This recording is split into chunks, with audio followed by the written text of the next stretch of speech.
Hello everyone, मेरा नाम है सागर बलूनी और मैं आपका स्वागत करता हूं इस प्यारे से छोटे से आपके अपने चैनल में। तो आज अपना केमिकल बॉन्डिंग का लेक्चर नंबर 10 है और आज के इस लेक्चर में हम बात करने वाले हैं वैलेंस बॉन्ड थ्योरी की, जिसको अपन शॉर्ट में बोलते हैं वीबीटी। तो बिल्कुल आसानी से वैलेंस बॉन्ड थ्योरी आपको समझ में आ जाएगी। एनसीईआरटी का वर्ल्ड टू वर्ल्ड कवर करते हुए हम टॉपिक में आगे बढ़ेंगे, कहीं पे भी कोई दिक्कत अपने को इस टॉपिक में नहीं आने वाली। तो चलिए शुरू करते हैं अपना केमिकल बॉन्डिंग का lecture number 10 valence bond theory. तो यहां पर मैंने लिख दिया वैलेंस बॉन्ड थ्योरी, ये आपका केमिकल बॉन्डिंग का लेक्चर नंबर 10 है। ठीक है, अब ध्यान से देख, यहां पर मैंने रेड कलर से देख क्या लिखा हुआ है। जो आपकी वैलेंस बॉन्ड थ्योरी होती है ना, ये आपके कोवेलेंट बॉन्ड को एक्सप्लेन करती है। किसको एक्सप्लेन करती है? कोवेलेंट बॉन्ड को। तो आज के बाद ध्यान रखना, जब जब बात आएगी वैलेंस बॉन्ड थ्योरी की, तो एक बात हमेशा दिमाग में रखना कि ये आपके कोवेलेंट बॉन्ड को एक्सप्लेन करती है। ठीक है, अब एक क्वेश्चन हमारे दिमाग में आता है कि सर वैलेंस बॉन्ड थ्योरी क्या ऐसी पहली थ्योरी है क्या जिसने कोवेलेंट बॉन्ड को एक्सप्लेन किया? नहीं, लेक्चर नंबर 3 में हमने बात करी थी कॉसेल लीविस थ्योरी की। वहां पर भी सर दो नॉन मेटल्स के बीच में कोवेलेंट बॉन्ड बन रहा था बाय शेयरिंग ऑफ इलेक्ट्रॉन। वहां पर खेल चल रहा था ऑक्टेट रूल का, यानी ऑलरेडी कॉसेल लीविस थ्योरी ने कोवेलेंट बॉन्ड को एक्सप्लेन किया हुआ है। ठीक है, फिर अगर आपको ध्यान होगा, पिछले लेक्चर में हमने बात करी थी विस्पर थ्योरी की, यानी valence shell electron pair repulsion theory की। उसने भी तो आपके कोवेलेंट बॉन्ड को ही एक्सप्लेन किया। यानी जो आज अपन थ्योरी पढ़ेंगे वैलेंस बॉन्ड थ्योरी, ये आपके कोवेलेंट बॉन्ड को एक्सप्लेन करेगी। इतनी बात अपने को पता है, पर ये बात भी मुझे पता चल गई कि ऑलरेडी दो थ्योरी आ चुकी हैं जिन्होंने आपके कोवेलेंट बॉन्ड को ऑलरेडी एक्सप्लेन किया हुआ है। सबसे पहले कौन सी थ्योरी आई जो हमने लेक्चर नंबर 3 में पढ़ी थी? कॉसेल लीविस थ्योरी। उसके बाद कौन सी थ्योरी आई जो हमने लेक्चर नंबर 9 यानी पिछले लेक्चर में पढ़ी थी? विस्पर थ्योरी, यानी valence shell electron pair repulsion theory. और आज जो अपन थ्योरी पढ़ रहे हैं वैलेंस बॉन्ड थ्योरी, इसने भी आपके कोवेलेंट बॉन्ड को ही एक्सप्लेन किया। बात क्लियर है? यस सर, ठीक है। तो ये आपका एनसीईआरटी का 4.5 वाला टॉपिक है, वैलेंस बॉन्ड थ्योरी यानी वीबीटी। ठीक है, अब एक बात तू खुद से सोच, कॉमन सेंस लगा। दो थ्योरी ऑलरेडी आ चुकी है जिन्होंने आपके कोवेलेंट बॉन्ड को एक्सप्लेन किया, तो कहीं ना कहीं उनमें कुछ कमियां रही होंगी, उनमें कुछ खामियां रही होंगी, उनमें कुछ लिमिटेशंस रही होंगी, तभी तो आज अपने को एक नई थ्योरी पढ़नी पड़ रही है। मतलब उनमें कुछ कमियां रही होंगी तभी तो आज अपनी नई थ्योरी आ रही है। अगर वो 100% सक्सेसफुल होती तो आज अपने को वैलेंस बॉन्ड थ्योरी पढ़ने की कोई नौबत ही नहीं आती, है ना। यानी उनमें कुछ ना कुछ लिमिटेशंस रही होंगी। तो सबसे पहले अपन क्या करते हैं, वैलेंस बॉन्ड थ्योरी स्टार्ट करने से पहले अपन क्या करते हैं, वो जो दो थ्योरी है ना, Kossel Lewis theory and VSEPR theory, उनकी लिमिटेशंस देख लेते हैं, उनकी खामियां, उनकी कमियां देख लेते हैं कि उनमें ऐसी क्या कमी थी जिसके कारण आज अपने को वैलेंस बॉन्ड थ्योरी पढ़ने की नौबत आ रही है। ठीक है, और एनसीईआरटी ने भी अपने पहले पैराग्राफ में इसी बात का जिक्र किया हुआ है कि जो दो थ्योरी आ चुकी है उनकी लिमिटेशंस क्या थी, क्यों हमको वैलेंस बॉन्ड थ्योरी पढ़ने की नौबत आई। यस सर, ठीक है। अब देख, ये जो आपका पहला पैराग्राफ है वीबीटी का, उसको मैंने यहां पर बिल्कुल देसी लैंग्वेज में समझा दिया आपको। अब इसको देखते हैं सर। ठीक है, अब यहां पर देख मैंने क्या लिखा हुआ है, ऑलरेडी दो थ्योरी आ चुकी है जिन्होंने कोवेलेंट बॉन्ड को एक्सप्लेन किया। पहली थ्योरी खुद से बोल सर, लीविस कॉसेल थ्योरी बोल दे या कॉसेल लीविस थ्योरी बोल दे, एक ही बात है। ठीक है, दूसरी थ्योरी बता दे सर, विस्पर थ्योरी। बिल्कुल सही है सर, बिल्कुल सही है। तो यहां पर देख मैंने लिख दिया Lewis Kossel theory and VSEPR theory. अब इनकी लिमिटेशंस के बारे में बात करते हैं। ठीक है, अब देख, जब हमने लेक्चर नंबर 3 में कॉसेल लीविस थ्योरी पढ़ी थी, वहां पर हमने ना तो बॉन्ड लेंथ की बात करी, ना बॉन्ड एनर्जी की बात करी, यानी वहां पर हमने बॉन्ड पैरामीटर्स की बात करी ही नहीं थी यार। वहां पे बॉन्ड पैरामीटर्स का कुछ जिक्र ही नहीं हुआ था। ठीक है, तो वो इसकी एक लिमिटेशन रह जाती है लीविस कॉसेल थ्योरी की, कि यहां पर बॉन्ड पैरामीटर्स का कोई भी जिक्र नहीं किया गया। ठीक है, दूसरी बार बात करें अपन दूसरी लिमिटेशन की, तो कॉसेल लीविस थ्योरी जब हम पढ़ रहे थे तो आपको अगर ध्यान होगा, वहां पर हमने किसी भी पॉलीएटॉमिक मॉलिक्यूल्स के शेप के बारे में बात ही नहीं करी। वहां पर शेप के बारे में कुछ बात हुई नहीं भाई। तो वहां पर ये भी उसका एक लिमिटेशन रह जाता है कि शेप ऑफ पॉलीएटॉमिक मॉलिक्यूल के बारे में कोई भी जिक्र वहां पर नहीं किया गया। ठीक है, तो ये दो लिमिटेशन अपने को ध्यान रखनी है लीविस कॉसेल थ्योरी की। पहली लिमिटेशन है कि वहां पर बॉन्ड पैरामीटर्स के बारे में कुछ बात नहीं बताई गई, कोई कमेंट नहीं किया गया कि किसका बॉन्ड लेंथ ज्यादा, किसकी बॉन्ड लेंथ कम, किसकी बॉन्ड एनर्जी ज्यादा, किसकी बॉन्ड एनर्जी कम। आज की डेट में हमको पता है सर, आज की डेट में हमको पता है, पर उस टाइम की बात चल रही है जब कॉशन लिविस थ्योरी का खेल चल रहा था, ठीक है। उस टाइम में कोई भी कमेंट नहीं किया गया किस पे, बॉन्ड पैरामीटर्स पे। दूसरी बात, वहां पर पॉलीएटॉमिक मॉलिक्यूल्स जैसे कि CH4 हो गया, NH3 हो गया, H2O हो गया, इनके शेप के बारे में कोई भी बात नहीं की गई थी। तो ये दो लिमिटेशन थी आपकी जो एनसीईआरटी ने भी दे रखी है। और आज के दिन अपने को पता है, जैसे देख ये अपना F2 का मॉलिक्यूल है और ये आपका H2 का मॉलिक्यूल है, दोनों में बीच में सिंगल बॉन्ड तुमको दिख रहा है, यस सर, ठीक है, दोनों में बीच में सिंगल बॉन्ड दिख रहा है, यस सर। अब ध्यान से देख, ये आपका हाइड्रोजन है और ये आपका फर्स्ट पीरियड का एलिमेंट है। आपको पता होगा, पीरियोडिक टेबल आपको आती होगी, हाइड्रोजन तो फर्स्ट पीरियड में आता है भाई, यानी इसके पास सिर्फ एक सेल है, तो इस वाले हाइड्रोजन का एक सेल मैंने ये बना दिया और इस वाले हाइड्रोजन का एक सेल मैंने ये बना दिया, ठीक है। बीच में क्या होगा सर, न्यूक्लियस होगा, यस सर, ये न्यूक्लियस बना दिया। अब बॉन्ड लेंथ होता क्या है भाई, बॉन्ड लेंथ होता क्या है, ये तो बॉन्ड लेंथ होती है, दो न्यूक्लियस के बीच की दूरी, ये क्या हो गई सर, बॉन्ड लेंथ हो गई। अब इसकी बात करें अगर अपन, फ्लोरीन तो अपना सेकंड पीरियड का एलिमेंट है, यानी इसके पास दो सेल्स होंगे, यस सर। तो पहला फ्लोरीन मैंने बनाया, इसके दो सेल बना दिए, बीच में क्या होगा, न्यूक्लियस होगा। दूसरा फ्लोरीन बनाया, इसके भी दो सेल है। अब ध्यान से देख, ये जो इनके न्यूक्लियस के बीच की दूरी है, यही तो क्या है, बॉन्ड लेंथ है। तो कॉमन सेंस की बात है, यहाँ पर सेल से ज्यादा है तो बॉन्ड लेंथ क्या होगी सर, ज्यादा होगी। बॉन्ड लेंथ क्या होगी, ज्यादा होगी, तो बॉन्ड लेंथ यहाँ पर इसमें ज्यादा हो जाएगी और H वाले में कम हो जाएगी, ठीक है, H2 वाले में। जबकि दोनों के बीच में सिंगल बॉन्ड है, ठीक है, क्योंकि यहाँ पर सेल कम थे, इसलिए कहीं ना कहीं बॉन्ड लेंथ क्या हो गई, कम हो गई। अब खुद से कॉमन सेंस की बात सोच, अगर तेरे पास एक छोटी सी मैंने लकड़ी की डंडी दे दी और एक इतनी बड़ी लकड़ी की डंडी दे दी, तो तू आसानी से किसको तोड़ सकता है, इसको तू आसानी से तोड़ देगा। पर अगर इतनी छोटी सी डंडी है, उसको तोड़ने में तेरे को बहुत ज्यादा एनर्जी लगानी पड़ेगी ना, यस सर। यानी बॉन्ड लेंथ जब बहुत छोटा हो जाता है ना, तो उसको तोड़ने के लिए बहुत ज्यादा एनर्जी लगानी पड़ती है। तो बॉन्ड एनर्जी ज्यादा किसकी होगी सर, H2 वाले की सिंगल बॉन्ड की होगी। समझ में आ गई बात, ठीक है, क्योंकि बॉन्ड लेंथ जिसका कम होता है उसकी बॉन्ड एनर्जी क्या होती है सर, ज्यादा होती है। ये अपने को बात पता होनी चाहिए। तो ये बात अपने को आज की डेट में पता है, ठीक है। तो वही बात एनसीईआरटी ने लिखी हुई है, देख,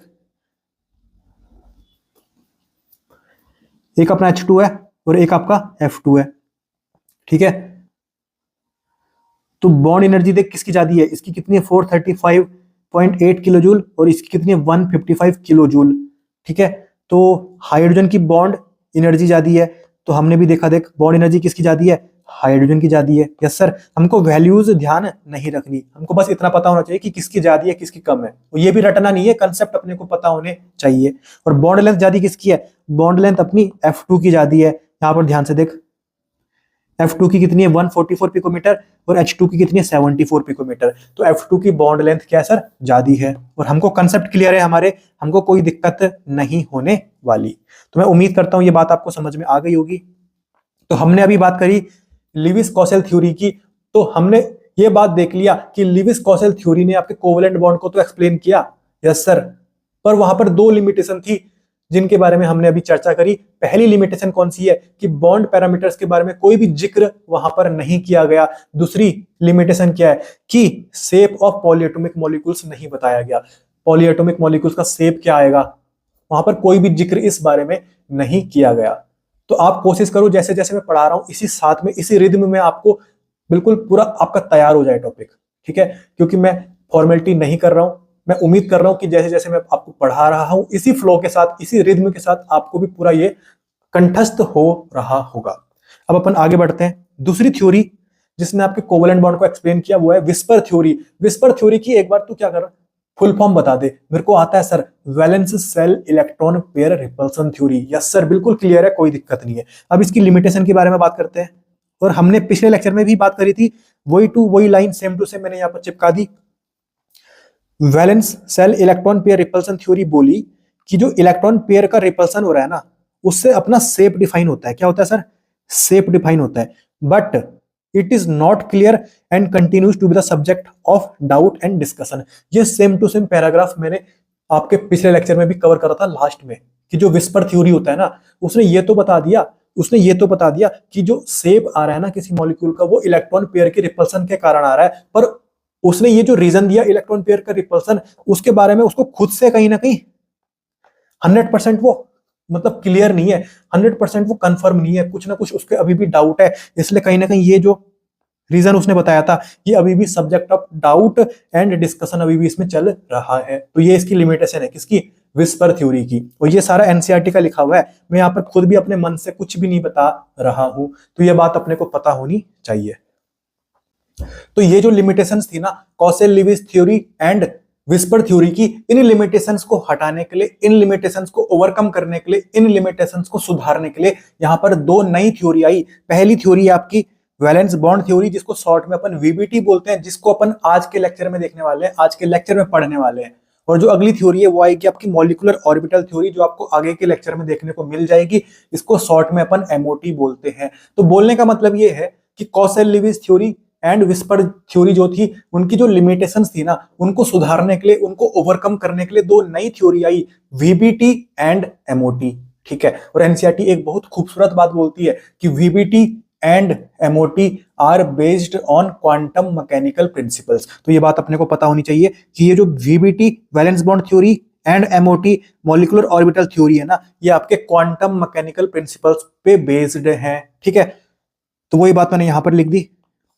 इन लिमिटेशंस को ओवरकम करने के लिए दो important theories I which are based on quantum mechanical principle. पहली थ्योरी कौन सी है? Valence bond theory. Yes sir. दूसरी थ्योरी कौन सी है? Molecular orbital theory. Yes sir. ठीक है। तो अब हम स्टार्ट करते हैं और पढ़ते हैं अपनी वैलेंस बॉन्ड थ्योरी, जिसका अपना आज का ये लेक्चर है। ठीक है।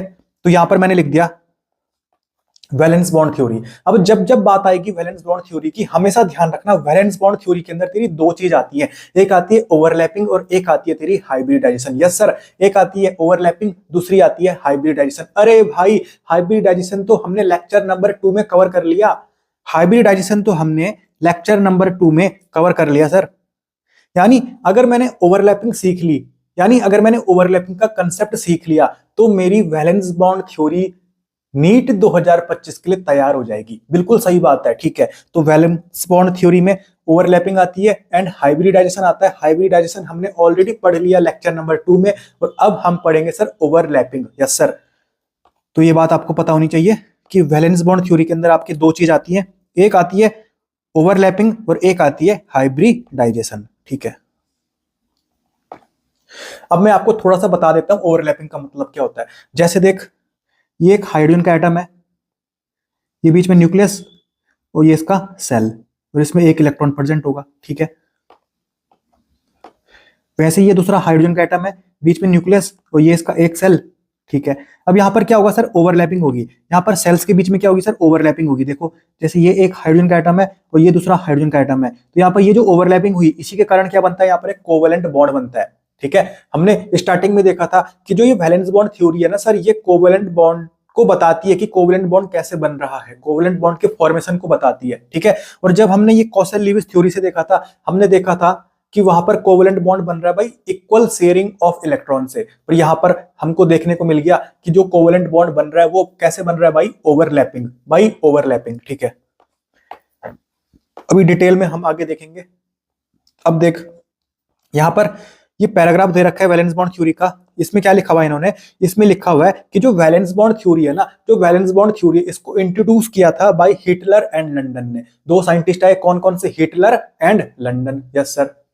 पर इसको फर्दर डेवलप किसने किया? इसको आगे जाके फर्दर डेवलप किसने किया सर? वो किया आपके पॉलिंग सर ने, पॉलिंग साहब ने। ठीक है। तो ये अपने को पता होना चाहिए कि वैलेंस बॉन्ड थ्योरी है, ठीक है, उसको आगे जाके फर्दर डेवलप किसने किया? पॉलिंग ने किया। पर इनिशियली मतलब स्टार्टिंग में उसको इंट्रोड्यूस किसने किया था? हिटलर ने एंड लंडन ने। ये अपने को पता होना चाहिए। ये सब एनसीईआरटी में दे रखा है आपके, तो ये तो आपको याद करना ही पड़ेगा, इसमें कोई कंसेप्ट थोड़ी लगेगा। ठीक है। देखिए यहाँ पर लिखा हुआ है valence bond theory further developed by polling, और इंट्रोड्यूस किसने किया था? हिटलर एंड लंडन ने। तो ये साइंटिस्टों के नाम है, ये आपको पता होने चाहिए। ये जो डेट लिखी हुई है, डेट बायोलॉजी में इंपॉर्टेंट होती है, केमिस्ट्री में कभी भी डेट से कोई क्वेश्चन, कोई ईयर से क्वेश्चन नहीं आने वाला। ठीक है। तो अब अपन आगे बढ़ते हैं। अब देख, अब मैं आपको वैलेंस बॉन्ड थ्योरी बिल्कुल अच्छे से बिल्कुल देसी लैंग्वेज में समझाऊंगा, आपको कहीं पे भी कोई दिक्कत नहीं आएगी। पर वैलेंस बॉन्ड थ्योरी में आपका स्टार्ट कराऊं उससे पहले कुछ बेसिक बातें मैं आपको बता देता हूं। हालांकि ये बातें आपको मैंने पीरियोडिक टेबल में पढ़ा रखी है, आपको आती होंगी, पर आप में से अगर दो चार ऐसे बैठे हुए जिनको ये बातें नहीं पता, तो उनके लिए यहाँ पर मैं थोड़ी सी बेसिक आपको बता देता हूँ, ताकि आपका बिल्कुल वैलेंस बॉन्ड थ्योरी का जो आगे अपना चलेगा, जो पूरी थ्योरी चलेगी, वो बिल्कुल मक्खन की तरह आपको समझ में आ जाए। तो देखते हैं अपन कुछ बेसिक्स। यहां पर हम बात करने वाले हैं सर एटॉमिक ऑर्बिटल्स की। किसकी बात करेंगे सर? Atomic orbitals. अरे सर, जो ऐसे डब्बा हम बनाते हैं ना, ये आपने देखे होंगे, ऐसे डब्बे बनाते हैं अपन। ये डब्बे जो होते हैं, यही क्या होते हैं? अपने एटॉमिक ऑर्बिटल्स होते हैं। ये डब्बे क्या होते हैं? अपने एटॉमिक ऑर्बिटल्स होते हैं। और इनके अंदर क्या होता है? इनके अंदर इलेक्ट्रॉन्स होते हैं, ये, ठीक है। तो जो हम डब्बे देखते थे, वो डब्बे क्या होते थे? एटॉमिक ऑर्बिटल्स होते थे, ठीक है। अब देख, चार तरीके के सबसेल हमारे पास होते हैं, एस, पी, डी और एफ, ठीक है। अब जो एस सबसेल है ना, उसके पास एक ऑर्बिटल होता है, ये बना दिया मैंने एक ऑर्बिटल, ठीक है। जो पी सबसेल होता है, उसके पास तीन ऑर्बिटल होते हैं, यानी तीन डब्बे होते हैं, ये बना दिया मैंने तीन डब्बे, तीन ऑर्बिटल, यस सर। जो अपना डी सबसेल होता है, उसके पास पांच ऑर्बिटल होते हैं, यानी पांच डब्बे होते हैं, ये बना दिए मैंने पांच डब्बे, यस सर। और जो अपना एफ सबसेल होता है, उसके पास सात ऑर्बिटल होते हैं, ये बना दिए मैंने सात डब्बे, यस सर। बिल्कुल आसान है, इतनी बात आपको ऑलरेडी पता होंगी, इसमें कोई नई बात नहीं है, ठीक है।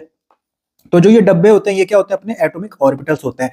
एस सबसेल के पास एक ऑर्बिटल, पी सबसेल के पास तीन ऑर्बिटल, डी सबसेल के पास पांच ऑर्बिटल, एंड एफ सबसेल के बाद एफ सबसेल के पास सात ऑर्बिटल, ठीक है। ये बात आपको पता है, ठीक है। अब ध्यान से देख, जो ये एस सबसेल है, इसके पास सिर्फ एक ऑर्बिटल है, तो इस ऑर्बिटल को क्या बोलते हैं? अपन एस ऑर्बिटल बोलते हैं।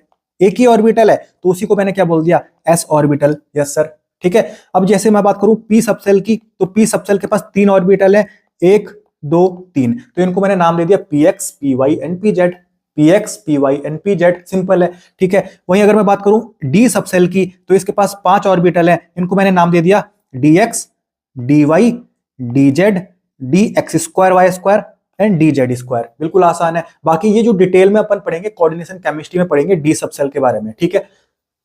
तो यहां तक मैं उम्मीद करता हूं आपको बातें समझ में आ गई होंगी, और इसमें ऐसा कोई रॉकेट साइंस नहीं है, आसानी से हर बंदे को समझ में आनी चाहिए, कोई भी किसी को कहीं पे भी कोई दिक्कत नहीं आनी चाहिए। हालांकि फिर भी कोई भी दिक्कत कहीं पे आ रही है ना, तो आप कमेंट सेक्शन में पूछ सकते हैं, मैं कमेंट में आपको पता है कि वहां पर आंसर दे देता हूं। अब देख, अब जब मैंने बोला सर कि एस सबसेल, मैंने बोला सर एस सबसेल, सर उसके पास एक ऑर्बिटल होता है, उसके पास एक ऑर्बिटल होता है। क्या ऑर्बिटल को अपन ऐसा बनाते हैं क्या? ऐसा स्क्वायर जैसा बनाते हैं, डब्बा बनाते हैं क्या ऑर्बिटल को? नहीं, ये तो अपन ऐसे ही शो करने के लिए बना देते हैं। पर एक्चुअल में जो ऑर्बिटल्स होते हैं, वो ऐसे डब्बे जैसे नहीं होते।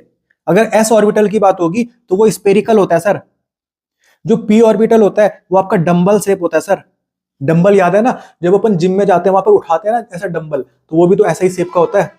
तो ये क्या शेप होता है? Dumbbell shape. तो जो पी ऑर्बिटल होता है वो डंबल शेप होता है, जो एस ऑर्बिटल होता है वो अपना स्पेरिकल शेप का होता है, और जो अपना डी ऑर्बिटल होता है ना, वो होता है डबल डंबल, यानी दो डंबल बना दे ये, ठीक है। तो ये बात अपने को पता होनी चाहिए कि जो एस ऑर्बिटल होता है, वो होता है अपना स्पेरिकल शेप का, यहां पर मैं लिख देता हूं। जो पी ऑर्बिटल होता है, वो होता है अपना डंबल शेप का, यहां पर मैं लिख देता हूं।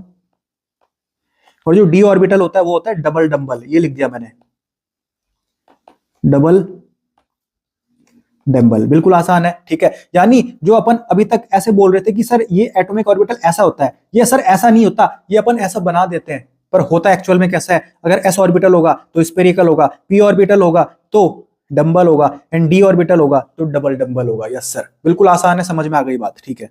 आगे बढ़ते हैं अपन।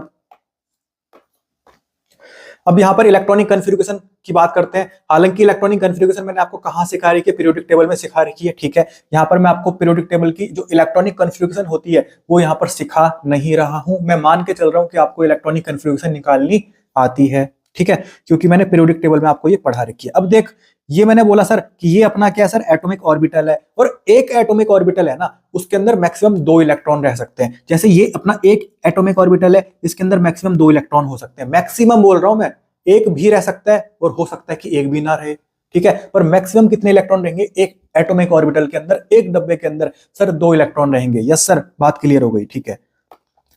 तो ये बात मुझे पता है सर कि एस सबसेल के पास एक ऑर्बिटल होते हैं, तो मैक्सिमम कॉमन सेंस की बात बोल, एक ऑर्बिटल है तो उसमें मैक्सिमम 2 इलेक्ट्रॉन ही तो रह सकते हैं। यहाँ पर मैं बात करूं 3 ऑर्बिटल है तो मैक्सिमम 6 इलेक्ट्रॉन रह सकते हैं। यहाँ पर 5 ऑर्बिटल है मैक्सिमम 10 इलेक्ट्रॉन रह सकते हैं। यहाँ पर 7 ऑर्बिटल है मैक्सिमम 14 इलेक्ट्रॉन रह सकते हैं। क्योंकि एक ऑर्बिटल में मैक्सिमम 2 इलेक्ट्रॉन रह सकते हैं ना, तो कॉमन सेंस की बात है यार, डबल कर दे। जितने एटॉमिक ऑर्बिटल है उनको डबल कर दे, उतने मैक्सिमम इलेक्ट्रॉन वहां पर उस एटॉमिक ऑर्बिटल में रह सकते हैं। ठीक है, तो कल के दिन अगर कोई तुमसे पूछे कि तुम्हारे पास डी ऑर्बिटल है और डी ऑर्बिटल सॉरी तुम्हारे पास डी सबसेल है, तो डी सबसेल में मैक्सिमम कितने इलेक्ट्रॉन आ सकते हैं, तो डी सबसेल में मैक्सिमम कितने इलेक्ट्रॉन आ सकते हैं। डी सबसेल उसमें कितने ऑर्बिटल होते हैं सर, 5 ऑर्बिटल होते हैं, तो मैक्सिमम 10 इलेक्ट्रॉन आ सकते हैं। बिल्कुल आसान है यार, कॉमन सेंस की बात है। ठीक है, तो ये उम्मीद करता हूं मैं कि आपको बात समझ में आ गई होगी। अब अपन आगे बढ़ते हैं। अब यहां पर देख एनसीईआरटी क्या बोलती है। एनसीईआरटी बोलती है कि जो वीबीटी है ना भाई, वीबीटी है ना, ये देख वीबीटी इतना बड़ा इतना बड़ा टॉपिक है वीबीटी, और उसमें से हमको पढ़ना सिर्फ इतना सा है भाई, इतना सा। मतलब वीबीटी पूरी एक मछली है और हमको पढ़नी सिर्फ उसकी आंख है। ठीक है, मतलब इसका जो स्कोप है वो बहुत बड़ा है भाई, उसमें बहुत मैथमेटिकल कैलकुलेशन चलती हैं, पर वो सब अपने को नहीं पढ़ना, हमको वही पढ़ना है जो यहाँ पर एनसीईआरटी में दे रखा है। ठीक है, तो वो एनसीईआरटी खुद भी बोलती है कि जो वीबीटी है ना वो डिटेल्ड मैथमेटिकल कैलकुलेशन वहां पर चलती है, but it beyond our syllabus and scope of NCERT book. ठीक है, सो हम बेसिक ही पढ़ेंगे जो सिलेबस में दे रखा है, हम उतना ही पढ़ेंगे जितना सिलेबस में दे रखा है। वरना अगर वीबीटी अपन पढ़ने लग गए ना तो पूरी एक किताब बन जाएगी भाई वीबीटी की, तो इतना थोड़ी पढ़ना, अपने को पीएचडी थोड़ी करनी है भाई, हमको तो एक क्वेश्चन जो आएगा उसको सही करना है बस। ठीक है, अब आगे बढ़ते हैं अपन। अब तो यहां पर हम एग्जांपल किसका लेंगे सर, हाइड्रोजन मॉलिक्यूल का लेंगे। किसका लेंगे यहां पर हम एग्जांपल, हाइड्रोजन मॉलिक्यूल का एग्जांपल लेंगे। ठीक है, अब देख हाइड्रोजन मॉलिक्यूल मतलब सर H2, तो एक हाइड्रोजन का एटम ये लिया मैंने और दूसरा हाइड्रोजन का एटम मैंने ये ले लिया। अब देख जिस दिन ये दूर दूर है, यानी जब ये दूर दूर है हाइड्रोजन के एटम, तो इनके बीच में कोई इंट्रैक्शन नहीं हो रहा, कोई अट्रैक्टिव फोर्सेस, कुछ रिपल्सिव फोर्सेस कुछ नहीं लग रही। जब हाइड्रोजन के एटम दूर दूर है ना तो कोई भी इंट्रैक्शन नहीं हो रहा। अब जिस दिन भाई वो पास पास आने लग गए, जिस दिन हाइड्रोजन के एटम पास पास आने लग गए, अब यहां पर इंट्रैक्शन स्टार्ट हो गया। अब यहां पर अट्रैक्टिव फोर्सेस भी लगेंगी, रिपल्सिव फोर्सेस भी लगेंगी। बिल्कुल आसान है, समझ में आ गई बात। ठीक है, जैसे मैं बात करूं हाइड्रोजन मॉलिक्यूल की, तो उसमें 2 हाइड्रोजन के एटम है। ठीक है, ये पकड़े मैंने 2 हाइड्रोजन के एटम। अब ये दूर दूर है ना तो इनके बीच में कोई इंट्रैक्शन नहीं है, कोई अट्रैक्टिव फोर्सेस नहीं लग रही, कोई रिपल्सिव फोर्सेस नहीं लग रही। ठीक है, अब मैंने क्या किया, ये जो 2 हाइड्रोजन के एटम है ना, अब ये पास पास आने लग गए, अब ये पास पास आने लग गए, एक दूसरे के पास आने लग गए, तो अब यहां पर क्या होगा सर, इंट्रैक्शन स्टार्ट हो गया। अब यहां पर अट्रैक्टिव फोर्सेस भी लगेंगी, अब यहां पर रिपल्सिव फोर्सेस भी लगेगी। ठीक है, बात क्लियर है? Yes sir. अब देख वही बात हमको यहां पर लिखी हुई है एनसीईआरटी ने, ये येलो कलर से, when the two atoms are at large distance from each other there is no interaction between them as these two atoms approach each other new attractive and repulsive forces begin to operate। ठीक है, बात clear हो गई। ठीक है, अब ध्यान से देख, अब मैंने बोला आपको कि जब ये 2 हाइड्रोजन के जो एटम्स थे ना, जब ये दूर दूर थे तो इन पे कोई भी अट्रैक्टिव या रिपल्सिव फोर्सेस नहीं लग रही थी। ये बात सही है क्या, देखते हैं अपन एक बार। ठीक है, अभी मान ले कि ये दूर दूर है, ये अपन बात करें कि ये दूर दूर है, तो ये अपना न्यूक्लियस हाइड्रोजन एटम का और ये इसका एक सेल और इसमें एक इलेक्ट्रॉन होगा। Yes sir. वहीं अगर मैं दूसरे हाइड्रोजन की भी बात करूं तो ये न्यूक्लियस और ये इसका एक सेल, इस पे एक ही सेल होता है क्योंकि ये अपना फर्स्ट पीरियड का एलिमेंट है। आपको इतनी बात तो पता होंगी यार, पीरियोडिक टेबल आप पढ़ के आए होंगे मैं उम्मीद करता हूं। ठीक है, तो हाइड्रोजन के पास एक ही सेल होता है और उसमें एक ही इलेक्ट्रॉन होता है। Yes sir. ठीक है, तो ये हाइड्रोजन का दूसरा एटम। अब कॉमन सेंस की बात है, देख अभी ना, अभी क्या है, ये पास पास अभी नहीं आ रहे, अभी ये पास पास नहीं आ रहे, बहुत दूर दूर है, यानी इन पे अभी कोई भी इंट्रैक्शन नहीं लग रहा, कोई भी अभी इंट्रैक्शन यहां पर इनका नहीं हुआ। तो अभी भी क्या इनके पास कोई अट्रैक्टिव या रिपल्सिव फोर्सेस है, देखते हैं अपन। अब देख जैसे मैं इस वाले हाइड्रोजन एटम की बात करूं तो बीच में क्या है सर, न्यूक्लियस है, पॉजिटिव चार्ज, और जो उसका पहला सेल है उसमें इलेक्ट्रॉन प्रेजेंट है, इलेक्ट्रॉन मतलब नेगेटिव चार्ज, तो प्लस और माइनस, यानी यहां पर अट्रैक्टिव फोर्सेस लगेंगी कि नहीं लगेंगी, क्योंकि अपोजिट चार्ज है ना, अपोजिट चार्ज तो अट्रैक्ट करते हैं सर, तो यहां पर अट्रैक्टिव फोर्स लग रही है कि नहीं लग रही, लग रही है सर। सिमिलरली यहां पर भी अट्रैक्टिव फोर्स लग रही है कि नहीं लग रही, लग रही है सर। ठीक है, इनको अपन बोलते हैं, इनको एनसीईआरटी बोलती है ओल्ड फोर्सेस। क्या बोलती है सर, ओल्ड फोर्सेस।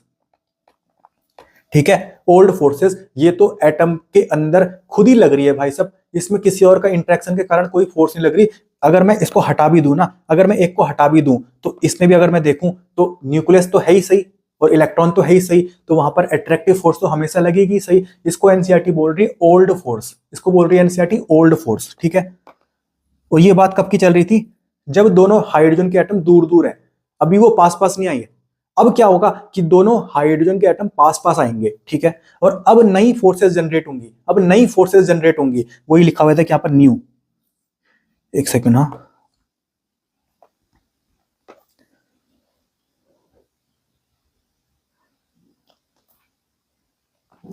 देख वही लिखा हुआ यहां पर न्यू, ठीक है।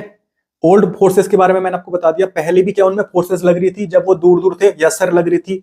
Nucleus positive charge, electron negative charge, तो वहां पर अट्रैक्टिव फोर्सेस लग रही थी, क्योंकि अपोजिट चार्जेस है ना, अपोजिट चार्ज तो अट्रैक्ट करते हैं सर, ये बात हमने बचपन में पढ़ी थी, ठीक है। तो अब अपन देखते हैं आगे। अब देख, तो अब पूरा खेल डिटेल में देखते हैं। यहां पर मैंने लिख दिया सर हाइड्रोजन का खेल। अब जो हाइड्रोजन का मॉलिक्यूल है, यानी उसके पास दो हाइड्रोजन के एटम्स हैं, ये बना दिया मैंने, पहला हाइड्रोजन का एटम, दूसरा हाइड्रोजन का एटम, ठीक है। अब ये बात हमको बचपन से पता है सर कि जो लाइक चार्जेस होते हैं वो रिपेल करते हैं और जो अनलाइक चार्जेस होते हैं वो अट्रैक्ट करते हैं। अगर चार्जेस अनलाइक हुए तो अट्रैक्शन होगी और चार्जेस अगर सेम हुए तो रिपल्सन होगा। ये बात तो हमको बचपन से पता है सर, ठीक है। अब यहां पर हम देखते हैं ना सीन क्या हुआ। पहले क्या बात चल रही थी कि सर हाइड्रोजन के जो दो एटम्स थे ना वो दूर दूर थे, तो वहां पर कोई भी इंटरेक्शन नहीं हो रहा था। अब क्या होगा, अब हाइड्रोजन के जो एटम्स है वो एक दूसरे के पास आ रहे हैं, तो अब यहाँ पर क्या होगा सर, इंटरेक्शन स्टार्ट हो जाएगा। अब यहाँ पर नई अट्रैक्टिव फोर्सेस एंड नई रिपल्सिव फोर्सेस जनरेट होने वाली है। तो सबसे पहले अपन बात करते हैं सर रिपल्सिव फोर्सेस की। सबसे पहले अपन बात करते हैं रिपल्सिव फोर्सेस की। सर रिपल्सिव फोर्सेस यानी यानी सेम चार्जेस के बीच में ही तो रिपल्सन होता है। यहाँ पर मैंने लिखा हुआ है देख, लाइक चार्जेस होगा तभी तो रिपेल होगा, ठीक है। तो यहाँ का तू ए वाले का ना, ए वाले हाइड्रोजन एटम का न्यूक्लियस ले ले और बी वाले हाइड्रोजन एटम का भी न्यूक्लियस ले ले, दोनों में पॉजिटिव चार्ज है, तो कौन सा फोर्स लगेगा सर, रिपल्सिव फोर्स लगेगा, क्योंकि पॉजिटिव पॉजिटिव सेम चार्ज तो रिपल्सन होगा। या फिर तू क्या कर, यहाँ का इलेक्ट्रॉन ले ले और यहाँ का भी इलेक्ट्रॉन ले ले, तो ए एटम का इलेक्ट्रॉन और बी एटम का इलेक्ट्रॉन दोनों के बीच में क्या लगेगी सर, रिपल्सिव फोर्स लगेगी, क्योंकि सेम चार्ज है, दोनों में नेगेटिव चार्ज है, कॉमन सेंस की बात है। तो यहां पर टोटल कितनी रिपल्सिव फोर्सेस लग गई, दो रिपल्सिव फोर्सेस लग गई, एक तो दोनों के न्यूक्लियस के बीच में और एक दोनों के इलेक्ट्रॉन के बीच में। बिल्कुल आसान है यार, ठीक है। अब बात करते हैं अपन अट्रैक्टिव फोर्सेस की। अब बात करते हैं अपन अट्रैक्टिव फोर्सेस की। कॉमन सेंस की बात है, अट्रैक्टिव फोर्सेस कब लगेगी, अपोजिट चार्ज में अट्रैक्टिव फोर्सेस लगती है। यानी यहां का क्या करना, यहां का तू न्यूक्लियस ले ले और यहां का इलेक्ट्रॉन ले ले, ए का न्यूक्लियस ले ले, बी का इलेक्ट्रॉन ले ले, पॉजिटिव और नेगेटिव अपोजिट चार्ज है तो अट्रैक्शन होगा कि नहीं होगा, यस सर। दूसरी बार क्या कर, अब यहां का तू क्या ले ले, न्यूक्लियस ले ले और यहां का इलेक्ट्रॉन ले ले, यहां पर वापस से अपोजिट चार्ज है, अट्रैक्शन होगा कि नहीं होगा, होगा सर, ठीक है। तो दो तो यहां पर ये अट्रैक्टिव फोर्सेस हमको दिख गई। अब यहां पर देख, जो ये वाला एटम है ना, ए वाला हाइड्रोजन का जो ए वाला एटम है, यहां पर देख इसके पास न्यूक्लियस है, इसके पास इलेक्ट्रॉन भी है, ठीक है। तो यहां पर ये भी तो यहां पर अपोजिट चार्ज है ना, यहां पर भी तो कहीं ना कहीं क्या होगा सर, अट्रैक्शन होगा, क्योंकि अपोजिट चार्ज है तो अट्रैक्शन। सिमिलरली यहां पर भी हो रहा है सर। तो टोटल कितनी अट्रैक्टिव फोर्सेस लग रही है सर, टोटल कितनी अट्रैक्टिव फोर्सेस लग रही है, 4 अट्रैक्टिव फोर्सेस लग रही है, ठीक है। पर इनमें से दो तो पहले से ही थी यार। अगर ये दूर दूर भी होते, ये पास नहीं आ रहे होते एक दूसरे के, दूर दूर भी होते, तो दो तो पहले से लग ही रही थी यार। क्योंकि देख, जैसे ये हाइड्रोजन का एटम है तो न्यूक्लियस इसके पास था, इलेक्ट्रॉन इसके पास था, तो यहां पर ये वाला जो अट्रैक्टिव फोर्सेस है प्लस माइनस वाला, ये तो पहले से ही लग रहा था, इसी को तो हमने थोड़ी देर पहले ओल्ड फोर्स बताया था, ठीक है। तो यहां पर हमको इतनी बात पता लग गई कि यहां पर टोटल 4 अट्रैक्टिव फोर्सेस लग रही है, पर उनमें से 2 ओल्ड है एंड 2 न्यू है। न्यू कौन सी है, यहाँ का न्यूक्लियस के बीच में और यहाँ के इलेक्ट्रॉन के बीच में, एंड दोबारा देख, यहाँ के न्यूक्लियस के बीच में और यहाँ के इलेक्ट्रॉन के बीच में, ये न्यू फोर्सेस हैं, ठीक है। बाकी जैसे ए एटम है, उसके ही न्यूक्लियस और उसके ही इलेक्ट्रॉन के बीच में वो तो पहले भी लग रही थी यार जब वो दूर दूर थे, तो वो ओल्ड फोर्सेस एनसीईआरटी ने बता रखी है, ठीक है। तो यहाँ पर टोटल कितनी अट्रैक्टिव फोर्स लगी सर, 4 अट्रैक्टिव फोर्स लगी, उनमें से 2 ओल्ड है और 2 न्यू है। बिल्कुल आसान बात समझ में आ गई, ठीक है। तो यहां पर मैंने लिख दिया 2 ओल्ड एंड 2 न्यू, ठीक है। अब तुमको यहां पर ध्यान से देखो, अगर यहां पर तुमको दिख रहा होगा कि जो अट्रैक्टिव फोर्सेस है ना, वो कितनी आ गई, 4 आ गई। और जो रिपल्सिव फोर्सेज हैं वो कितनी है सर, 2 हैं। तो मैं हमेशा बोलता हूं कि जब भी कहीं ना कहीं बॉन्ड बनता है ना, वहां पर हमेशा एक बात, एक कंडीशन ध्यान रखना, attractive forces should be greater than repulsive forces. वो बात एनसीईआरटी भी बोलती है। यहां पर देख, attractive forces should be greater than repulsive forces. Attractive forces repulsive forces से क्या होती है सर, ज्यादा होती है, और हमने ऊपर देख भी लिया, और एनसीईआरटी भी बोलती है। ठीक है, बात क्लियर है? Yes sir. और एक्सपेरिमेंटली भी ये बात देखी गई कि attractive forces more than repulsive forces. ठीक है, अब देख, हाइड्रोजन के 2 एटम्स हैं, जब वो एक दूसरे के पास पास आ रहे हैं ना, जब एक दूसरे के वो पास आ रहे हैं, तो यहाँ पर एक बात मैं आपको बता दूं, एक कंसेप्ट आपको बता दूं, जब 2 एटम्स के बीच में बॉन्ड बन जाता है ना, जब 2 एटम्स के बीच में बॉन्ड बन जाता है तो वो स्टेबल हो जाते हैं। बॉन्ड बन गया मतलब वो स्टेबल हो चुके हैं।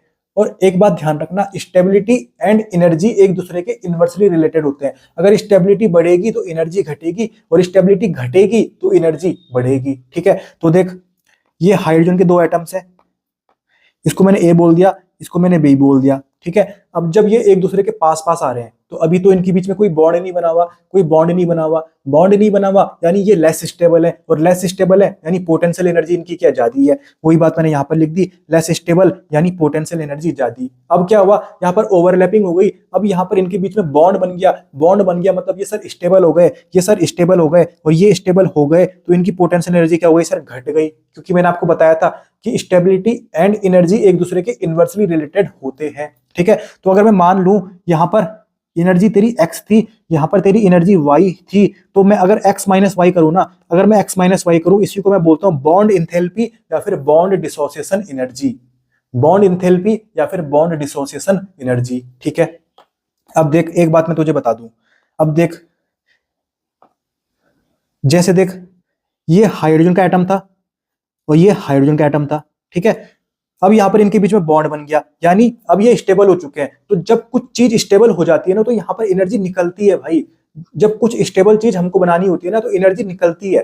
ठीक है, देख, ये स्टेबल चीज बन गई, क्योंकि यहाँ पर हाइड्रोजन के एटम्स के बीच में बॉन्ड बन गया ना, तो यहाँ पर ये स्टेबल चीज बन गई। तो स्टेबल चीज जब कोई बनती है ना, तो वहां पर एनर्जी निकलती है। तो यहाँ पर देखिए एनर्जी निकली, इसी एनर्जी को अपन बोलते हैं बॉन्ड इंथैल्पी। ठीक है, और अगर पहले से कुछ स्टेबल है, पहले से कुछ स्टेबल है, और उस स्टेबल को तेरे को तोड़ना है, उस बॉन्ड को तेरे को तोड़ना है, और अनस्टेबल चीज बनानी है ना, तो यहां पर तेरे को एनर्जी देनी पड़ेगी। कोई 2 लोग हैं, उनके बीच में एक अच्छा बॉन्ड है, स्टेबल बॉन्ड है, उसको तोड़ना है तेरे को, तो एनर्जी देनी पड़ेगी कि नहीं देनी पड़ेगी? कॉमन सेंस की बात है। ठीक है, तो यहां पर देख, पहले से कुछ स्टेबल था, अब ये स्टेबल का ये बॉन्ड मुझे तोड़ना है, अब इनको मेरे को अलग अलग करना है, तो यहां पर तेरे को एनर्जी देनी पड़ेगी। बस यही डिफरेंस होता है bond enthalpy and bond dissociation energy में। दोनों की वैल्यूज दोनों की क्या होती है सर, सेम होती है। मैग्नीट्यूड दोनों का क्या होता है सर, सेम होता है। ठीक है, तो ये बात आपको पता होनी चाहिए।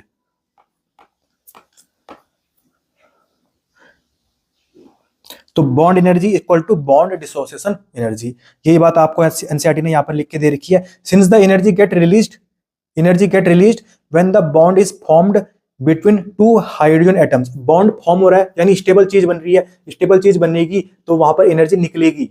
तो ये जो एनर्जी निकलती है इसी को क्या बोलते हैं अपन, बॉन्ड इंथैल्पी बोलते हैं।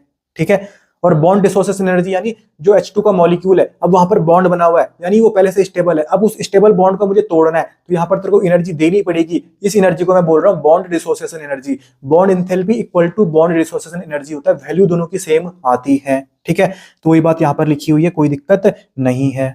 ठीक है, तो bond enthalpy and bond dissociation energy आपको बात समझ में आ गई। आगे बढ़ते हैं अपन। अब यहाँ पर एनसीईआरटी ने एक ग्राफ दे रखा है, कर्व दे रखा है। अब देख, इसकी 3 पोजीशन ध्यान से देख, ए पोजीशन, बी पोजीशन और सी पोजीशन। ए पोजीशन में दोनों एटम्स दूर दूर है हाइड्रोजन के, बी पोजीशन में वो थोड़े पास पास आ गए, और सी पोजीशन में वहां पर ओवरलैपिंग हो गई। कॉमन सेंस की बात सोच, कॉमन सेंस की बात सोच, सबसे स्टेबल कौन, सबसे स्टेबल ए, बी या सी? भाई जहां पर बॉन्ड बन गया वही तो सबसे स्टेबल है, यानी जो सी वाला है ना वो सबसे ज्यादा स्टेबल है, यानी वो सबसे ज्यादा अगर स्टेबल है तो वहां पर पोटेंशियल एनर्जी सबसे कम होनी चाहिए ना। तो देख, सबसे कम ही तो पोटेंशियल एनर्जी आ रही है, सबसे कम ही तो पोटेंशियल एनर्जी वहां पर आ रही है। तो यही यहाँ पर इस कर्व से अपन बात कर सकते हैं। वहीं अगर मैं बात करूं ए की, तो ए में कहीं ना कहीं ये क्या है सर, अनस्टेबल है, क्योंकि दूर दूर है ना, कोई बॉन्ड बना है क्या इनके बीच में? नहीं सर, अनस्टेबल है, तो यहाँ पर पोटेंशियल एनर्जी ज्यादा होनी चाहिए ना। तो देख, ज्यादा तो है, ज्यादा तो है। यस सर, बिल्कुल आसानी से बात समझ में आ गई। तो ये जो कर्व यहाँ पर दे रखा है, ये कर्व आपको आसानी से समझ में आ गया होगा। मैं उम्मीद करता हूं इसमें कोई दिक्कत आपको नहीं हुई होगी। आगे बात करते हैं अपन। अब यहाँ पर लिखा हुआ है एनसीईआरटी ने, ओवरलैपिंग ज्यादा तो बॉन्ड स्ट्रेंथ ज्यादा। अगर ओवरलैपिंग ज्यादा होगी ना तो वहां पर उस बॉन्ड की स्ट्रेंथ भी क्या होगी सर, ज्यादा होगी। ओवरलैपिंग ज्यादा होगी तो बॉन्ड की स्ट्रेंथ भी ज्यादा होगी। ठीक है, अब देख हाइड्रोजन का एक एटम ये है, इसके पास एक इलेक्ट्रॉन है, हाइड्रोजन का दूसरा एटम, इसके पास एक इलेक्ट्रॉन है। ठीक है, अब यहां पर देख ओवरलैपिंग हो गई, ओवरलैपिंग हो गई। अब यहां पर देख ये जो दो इलेक्ट्रॉन है ना बीच में, एक इलेक्ट्रॉन इस वाले का है, एक इलेक्ट्रॉन इसका है। अब इनको मैंने ऐसा क्यों लिखा हुआ है, ऐसा क्यों लिखा हुआ है सर, क्योंकि देख अगर ये मैं दोनों को एक ही डायरेक्शन में लिख देता ना, दोनों को अगर मैं एक ही डायरेक्शन में लिख देता, भाई दोनों इलेक्ट्रॉन है, दोनों इलेक्ट्रॉन है, दोनों में नेगेटिव चार्ज है, तो नेगेटिव चार्ज में रिपल्सन नहीं होगा क्या, नेगेटिव चार्ज में रिपल्सन होगा। तो रिपल्सन को कम करने के लिए यहाँ पर स्पिन क्या करनी पड़ती है, अपोजिट करनी पड़ती है, इनकी डायरेक्शन मुझे अपोजिट करनी पड़ती है, ताकि थोड़ा रिपल्सन क्या हो जाए, कम हो जाए, थोड़ा रिपल्सन क्या हो जाए, कम हो जाए। ठीक है, तो यहाँ पर क्या होगा, यहाँ पर ओवरलैपिंग से इनके बीच में यहाँ पर एक बॉन्ड बन जाएगा, कोवलेंट बॉन्ड बन जाएगा, जो ये अपन शो करते हैं, ये जो कोवलेंट बॉन्ड है। ठीक है, तो मैं उम्मीद करता हूं ये बात आपको समझ में आ गई। यहां पर बस ये बात आपको पता होनी चाहिए कि यहां पर जो इलेक्ट्रॉन्स होते हैं ना, ये अपोजिट स्पिन में होते हैं, अपोजिट स्पिन में होते हैं, ताकि रिपल्सन क्या हो जाए सर, कम हो जाए। अब यहां पर एनसीईआरटी ने क्या लिखा हुआ है, the covalent bond is formed by overlapping of atomic orbitals. ये बात तो हमने देख ली, एटॉमिक ऑर्बिटल्स है ना, वो जब ओवरलैप कर रहे हैं तभी तो अपने कोवलेंट बॉन्ड बन रहा है, तभी तो अपना कोवलेंट बॉन्ड बन रहा है। ठीक है सर, अब देख ये हाइड्रोजन का मॉलिक्यूल है, यस सर, इसको मैंने खोल के लिख दिया, यस सर। यहां पर दो हाइड्रोजन के एटम के बीच में कोवलेंट बॉन्ड बन गया, यस सर।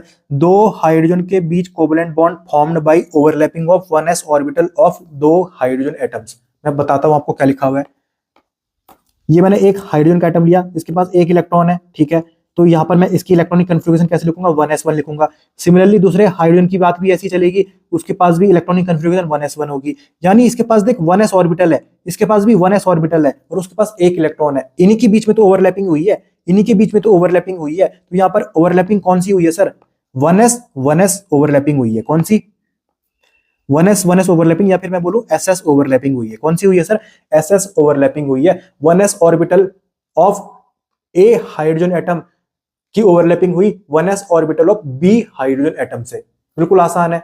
और यहां पर हमको पता है कि जो s ऑर्बिटल होते हैं वो स्फेरिकल होते हैं, तभी तो अपन इनको ऐसा करके स्फेरिकल करके शो कर रहे हैं। ठीक है, बात समझ में आ गई, ठीक है, कोई दिक्कत नहीं है। अब यहां पर एक क्वेश्चन हमको दे रखा है, इस क्वेश्चन में हमको CH4 NH3 एंड H2O इनका क्या क्या निकालना है, हाइब्रिडाइजेशन निकालना आता है, लोन पेयर निकालना आता है, बॉन्ड पेयर निकालना आता है, बॉन्ड एंगल निकालना आता है, शेप निकालना आता है। तो चल निकालते हैं।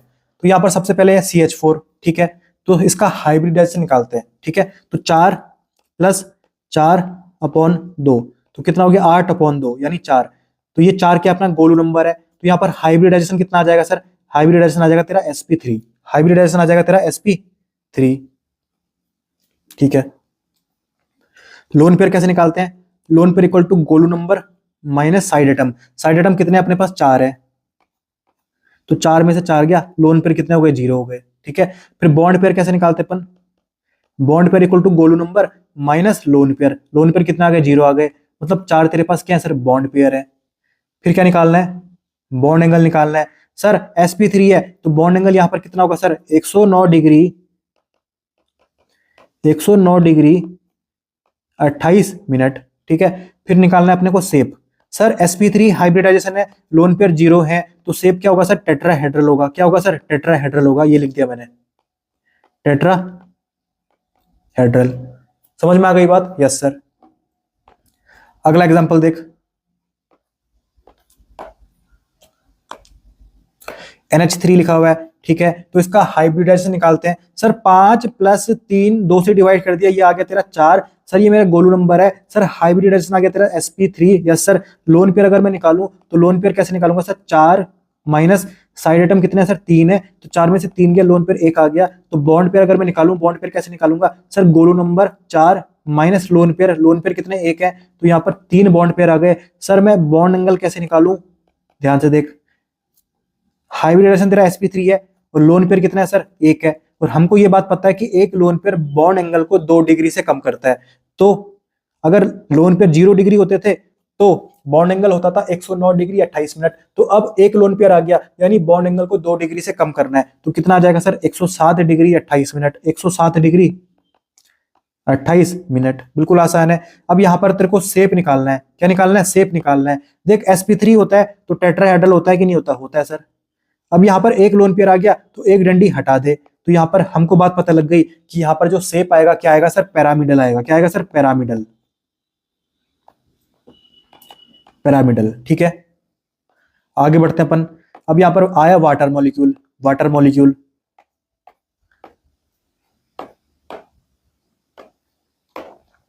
इसका हाइब्रिडाइजेशन निकालते हैं सर, ठीक है। हाइब्रिडाइजेशन निकालते हैं। सेंट्रल एटम कौन है सर? ऑक्सीजन है। साइड एटम कौन है? हाइड्रोजन है। तो मैंने लिखा सर 6 + 2, 2 से डिवाइड किया, ये आ गया तेरा गोलू नंबर 4। तो हाइब्रिडाइजेशन आ जाएगा सर sp3। लोन पर निकालूंगा Golu number minus side atom. Side atom कितने हैं सर? 2 है, तो मैंने निकाल दिया लोन पेयर 2। बॉन्ड पेयर अगर मैं निकालूंगा तो Golu number minus lone pair, तो बॉन्ड पेयर भी कितने आ गए सर? 2 आ गए। बॉन्ड एंगल निकालूंगा, sp3 होता है तो कितना होता है सर? 109 degree 28 minute. पर यहाँ पर 2 लोन पेयर आ गए, यानी यहाँ पर 4 डिग्री कम करना पड़ेगा, तो यहाँ पर कितना हो जाएगा? 105 डिग्री 28 मिनट। 105 डिग्री 28 मिनट, ठीक है। और यहाँ पर अगर तेरे को शेप निकालना है, यहाँ पर अगर तेरे को शेप निकालना है ना, तो कैसे निकालेंगे अपन? sp3 यानी टेट्राहेड्रल, और 2 लोन पेयर है यानी 2 डंडी हटा दे। एक डंडी हटा दी, दूसरी डंडी हटा दी, तो शेप क्या आ रहा है सर? वी शेप, बेंट या फिर एंगुलर इसको बोलते हैं। वी शेप, बेंट या फिर एंगुलर इसको अपन बोलते हैं। वी शेप, बेंट या फिर एंगुलर, ठीक है। तो ये बातें आपको ऑलरेडी पता है, लेक्चर नंबर 2 में हाइब्रिडाइजेशन टॉपिक में हमने अच्छे से पढ़ी हुई है। अब यहाँ पर आगे देखो एनसीईआरटी क्या बोलती है। जो वीबीटी है ना, जो वीबीटी है, वीबीटी ने पॉलीएटॉमिक मॉलिक्यूल्स जैसे कि CH4, NH3 एंड वाटर के shape and directional property of covalent bond को एक्सप्लेन किया in terms of overlapping and hybridization. यानी यहाँ पर जो हमने CH4, अमोनिया एंड वाटर के बारे में पढ़ा, ये है अपने पॉलीएटॉमिक मॉलिक्यूल्स। इनके शेप के बारे में किसने बताया?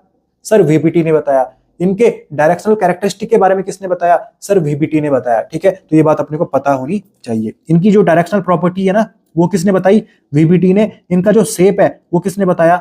वीबीटी ने बताया। यानी पॉलीएटॉमिक मॉलिक्यूल्स का शेप कौन बताता है? आज के बाद बता देना कि इनका जो शेप है वो बताता है वैलेंस बॉन्ड थ्योरी, और यहाँ पर जो डायरेक्शनल प्रॉपर्टी है वो भी कौन बताता है? सर वैलेंस बॉन्ड थ्योरी बताता है। तो वही बात एनसीईआरटी ने यहाँ पर बता रखी है। अब आगे अपन बढ़ते हैं। अब यहाँ पर हम बात कर रहे हैं sir overlapping of atomic orbitals की, एटॉमिक ऑर्बिटल्स की ओवरलैपिंग की, ठीक है। अब हम बात करते हैं ओवरलैपिंग ऑफ एटॉमिक ऑर्बिटल्स, ठीक है।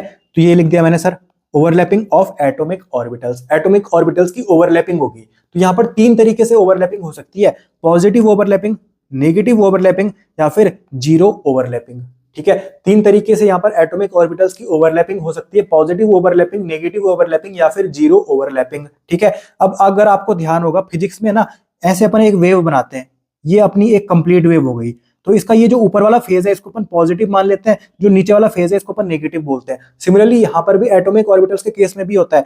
अगर s ऑर्बिटल होगा ना, ये हमेशा पॉजिटिव फेज में ही होता है, पर जो आपका p ऑर्बिटल होता है इसका एक लोब पॉजिटिव फेज में और दूसरा लोब नेगेटिव फेज में होता है। ये बात अपने को पता होना चाहिए।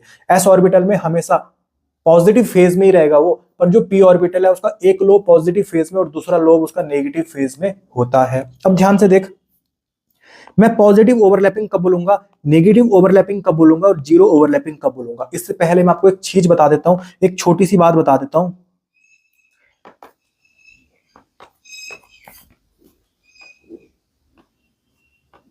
ये आपकी एक्स एक्सिस, ये आपकी वाई एक्सिस और ये आपकी जेड एक्सिस, ठीक है।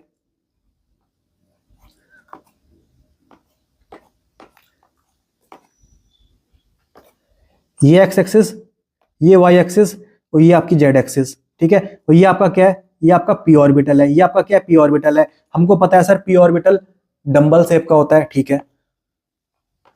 तो अगर मैं ऐसा बना दूं, अगर मैं ऐसा बना दूं तो ये कौन सा पी ऑर्बिटल है सर? ये अपना पी एक्स है, क्योंकि ये देख एक्स एक्सिस में प्रेजेंट है, ठीक है। अगर मैं ऐसा बना दूं तो ये आपका कौन सा पी ऑर्बिटल है सर? ये आपका पी वाई ऑर्बिटल है, क्योंकि ये वाई एक्सिस में प्रेजेंट है, ठीक है। अगर मैं ऐसा बना दूं तो ये आपका कौन सा पी ऑर्बिटल है सर? ये पी जेड ऑर्बिटल है, क्योंकि ये जेड एक्सिस में प्रेजेंट है। बिल्कुल आसान है यार, इसमें कोई रॉकेट साइंस थोड़ी है, इसमें कोई रॉकेट साइंस थोड़ी है, ठीक है।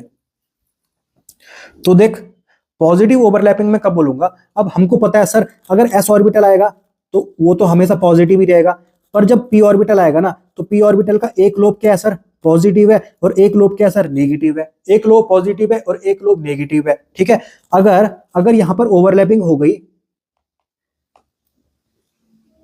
ऐसी वाली कि जब प्लस और प्लस ओवरलैप कर रहे हैं, तब मैं बोलूंगा सर पॉजिटिव ओवरलैपिंग हो रही है, तब मैं बोलूंगा पॉजिटिव ओवरलैपिंग हो रही है। अगर यहां पर ओवरलैपिंग होती ऐसी कि यहां पर जो ओवरलैपिंग में पार्ट ले रहा है पी ऑर्बिटल का वो नेगेटिव वाला लोब ले रहा है ना, तो यहां पर अब देख प्लस माइनस हो गया, अपोजिट हो गया, तो यहां पर इसको मैं बोलता हूं नेगेटिव ओवरलैपिंग, इसको मैं बोलता हूं नेगेटिव ओवरलैपिंग। और अगर ये दूर दूर होते, अगर ये दूर दूर होते कोई भी ओवरलैपिंग नहीं हो रही, इसको मैं बोल दूंगा सर जीरो ओवरलैपिंग, इसको मैं बोल दूंगा जीरो ओवरलैपिंग। ठीक है, कोई भी ओवरलैपिंग नहीं होगी, मैं बोल दूंगा जीरो ओवरलैपिंग। ठीक है, यहां पर अगर प्लस प्लस या फिर माइनस माइनस हुए, ठीक है, सेम सेम होंगे ना जो ओवरलैपिंग कर रहे हैं, तो मैं बोलूंगा सर पॉजिटिव ओवरलैपिंग। और नेगेटिव ओवरलैपिंग कब बोलूंगा, जब अपोजिट फेज यहां पर ओवरलैप करेंगे, एक का प्लस और एक का माइनस। ठीक है, बिल्कुल आसान है, बिल्कुल सस्ती भाषा में, देसी भाषा में मैंने सबको समझा दिया। अब यहां पर जो एनसीईआरटी में दे रखा है वो आपको मैं बता देता हूं। देख, positive overlapping and negative overlapping, जब प्लस प्लस टच करेंगे पॉजिटिव ओवरलैपिंग बोल दूंगा, जब प्लस माइनस टच करेंगे नेगेटिव ओवरलैपिंग बोल दूंगा। देख सर प्लस प्लस टच कर रहे हैं सर, यहां पर पॉजिटिव ओवरलैपिंग बोलूंगा, प्लस प्लस हो रहे हैं सर, प्लस प्लस ओवरलैप कर रहे हैं positive overlapping, plus plus overlap कर रहे हैं positive overlapping, plus plus overlap कर रहे हैं positive overlapping, plus plus overlap कर रहे हैं पॉजिटिव ओवरलैपिंग। ठीक है सर, प्लस माइनस ओवरलैप कर रहे हैं negative overlapping, plus minus overlap कर रहे हैं negative overlapping, plus minus overlap कर रहे हैं negative overlapping, plus minus overlap कर रहे हैं नेगेटिव ओवरलैपिंग। बिल्कुल आसान है यार। ठीक है, अब हम देखते हैं सर जीरो ओवरलैपिंग। तो मैंने आपको बताया था कि अगर ओवरलैपिंग ही ना हो तो क्या बोल देंगे, जीरो ओवरलैपिंग बोल देंगे। देखिए यहाँ पर कोई भी ओवरलैपिंग नहीं हो रही, जीरो ओवरलैपिंग बोल दिया। यहाँ पर कोई भी ओवरलैपिंग नहीं हो रही, जीरो ओवरलैपिंग बोल देंगे। ओवरलैपिंग मतलब जैसे ये होते हैं ना, ये ओवरलैप हुआ, अब ये दूर दूर खड़े हो रखे हैं, इसको ओवरलैपिंग नहीं बोलते, इसको ओवरलैपिंग नहीं बोलते। तो यहाँ पर भी ओवरलैपिंग नहीं हो रही, यहाँ पर भी ओवरलैपिंग नहीं हो रही, इसको मैंने बोल दिया सर जीरो ओवरलैपिंग। अब देख, ये आपका एस है, ये आपका एस ऑर्बिटल है, ये तो हमेशा प्लस फेज में होगा, यस सर, और ये आपका पी ऑर्बिटल है, तो इसका एक लोब प्लस और एक लोब नेगेटिव। अब अगर मैं बात करूं, ये जो एस ऑर्बिटल का प्लस वाला है ना, ये पी ऑर्बिटल के प्लस वाले और नेगेटिव माइनस वाले दोनों लोब के साथ ओवरलैप कर जाए, तो यहां पर इसको भी क्या बोलते हैं अपन, जीरो ओवरलैपिंग बोलते हैं। इसको भी अपन क्या बोलते हैं, जीरो ओवरलैपिंग बोलते हैं। तो ये बात आपको पता होनी चाहिए। अब यहाँ पर आपको एक कंफ्यूजन आ रहा होगा, अभी हमने थोड़ी देर पहले बोला कि ये आपकी एक्स एक्सिस है, तो अगर यहाँ पर पी ऑर्बिटल में बनाऊं तो ये ऐसा बनाऊंगा, इसको मैं बोलूंगा सर पी एक्स, इसको मैं बोलूंगा पी एक्स। पर यहाँ पर देख पी एक्स कैसे बना रखा है, यहाँ पर पी एक्स कैसे बना रखा है, अरे कोई भी दिक्कत नहीं है यार, हम क्या कर रहे हैं ना, एक्स एक्सिस इसको मान रहे हैं, वाई एक्सिस इसको मान रहे हैं और जेड एक्सिस इसको मान रहे हैं। पर ये एनसीईआरटी वाले क्या कर रहे हैं, एनसीईआरटी वाले क्या कर रहे हैं, देख एक्स एक्सिस इसको मान रहे हैं और वाई एक्सिस इसको मान रहे हैं और जेड एक्सिस किसको मान रहे हैं, इसको मान रहे हैं ये। ठीक है, देखिए जेड एक्सिस, ये वाली एक्स एक्सिस है आपकी, और जो ये टेढ़ी वाली है ये आपकी वाई एक्सिस है। ठीक है, तो एनसीईआरटी ने थोड़ा जो ये एक्सिस है इनको अलग मान रखा है इन्होंने, इसलिए यहाँ पर अलग बना रखा है। तो ये बात आपको पता होनी चाहिए, कोई दिक्कत नहीं है, ध्यान रखना ये बात।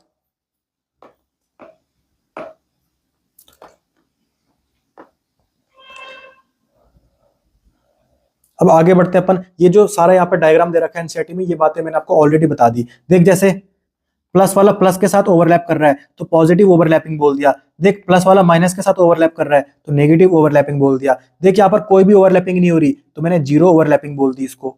ठीक है, तो ये सारे बातें मैंने आपको ऑलरेडी बता दी, कोई भी चीज ऐसी नहीं है जो मैंने एनसीईआरटी से छोड़ी है या फिर जो बात आपको मैंने नहीं बताई। मैं उम्मीद करता हूँ सारी बातें आपको समझ में आ गई होंगी। अब देख यहाँ पर क्या लिखा हुआ है, कोवेलेंट बॉन्ड बनेगा भाई पॉजिटिव ओवरलैपिंग, यानी जो पॉजिटिव ओवरलैपिंग हमने पढ़ी ना, मतलब वहां पर सेम फेज में वहां पर ओवरलैपिंग होती है, उसी को तो पॉजिटिव ओवरलैपिंग बोलती है। जब प्लस प्लस ओवरलैप हो गया या फिर माइनस माइनस ओवरलैप हो गया, तो जब हमारा सेम फेज में ओवरलैपिंग होती है ना, उसको अपन बोलते हैं पॉजिटिव ओवरलैपिंग। तो आज के बाद ध्यान रखना, जो आपकी पॉजिटिव ओवरलैपिंग होती है ना, उसी से आपका क्या बनता है सर, कोवेलेंट बॉन्ड बनता है। कोवेलेंट बॉन्ड बनेगा बाई पॉजिटिव ओवरलैपिंग से।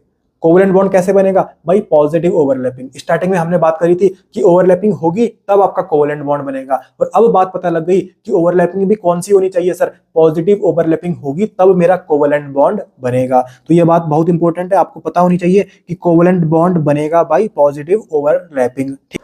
अब अपन आगे बढ़ते हैं। अब ओवरलैपिंग को फर्दर आगे क्लासिफाई किया गया दो टाइप्स में, एक होती है आपकी एक्सियल ओवरलैपिंग, एक होती है आपकी लेटरल ओवरलैपिंग। एक होती है एक्सियल ओवरलैपिंग, एक होती है लेटरल ओवरलैपिंग। एक्सियल ओवरलैपिंग मतलब जैसे ये मान लो ये तुम्हारा पी ऑर्बिटल है और ये तेरा दूसरा पी ऑर्बिटल है, तो यहाँ पर अगर ये एक जगह में टच होंगे ना, अगर ये एक जगह में टच होंगे, यहाँ पर लिख दिया मैंने, देख जब एक जगह में टच होगा तो मैं बोल दूंगा सर एक्सियल ओवरलैपिंग। तो एक्सियल ओवरलैपिंग कैसे होगा, देख जैसे ये मैंने बनाया पी ऑर्बिटल और दूसरा पी ऑर्बिटल आया, ये यहाँ पर टच हो गया, यहाँ पर एक जगह पे ओवरलैपिंग हुई है, तो मैंने बोल दिया इसको एक्सियल ओवरलैपिंग। और अगर मुझे पी और पी में लेटरल ओवरलैपिंग करानी होती तो मैं कैसे कराता, देख ऐसे कराता। तो अब ये दो जगह में टच हो रहा है, देख यहाँ पर भी टच हो गया, यहाँ पर भी टच हो गया, यानी दो जगह में ये क्या हो रहा है सर, ओवरलैप शो कर रहा है। तो इसको मैं बोलता हूँ लेटरल ओवरलैपिंग, या फिर इसके अलग नाम है साइडवेज ओवरलैपिंग या फिर parallel overlapping. Similarly axial overlapping के अलग नाम क्या है sir, head to head overlapping and end to end overlapping. ये बात अपने को पता होनी चाहिए, ठीक है।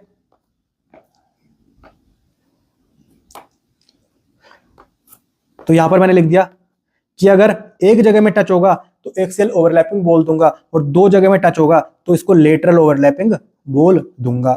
जो एक्सियल ओवरलैपिंग होते हैं उनके डिफरेंट नेम्स क्या है sir, head to head overlapping भी इसको बोलते हैं and end to end overlapping भी इसको बोलते हैं। और सिमिलरली लेटरल ओवरलैपिंग को साइडवेज ओवरलैपिंग भी बोलते हैं, पैरेलल ओवरलैपिंग भी बोलते हैं। अब ध्यान से देख, जब एक्सियल ओवरलैपिंग होगी ना, जब एक्सियल ओवरलैपिंग होगी ना, तो यहां पर सिग्मा बॉन्ड बनेगा। कौन सा बॉन्ड बनेगा, सिग्मा।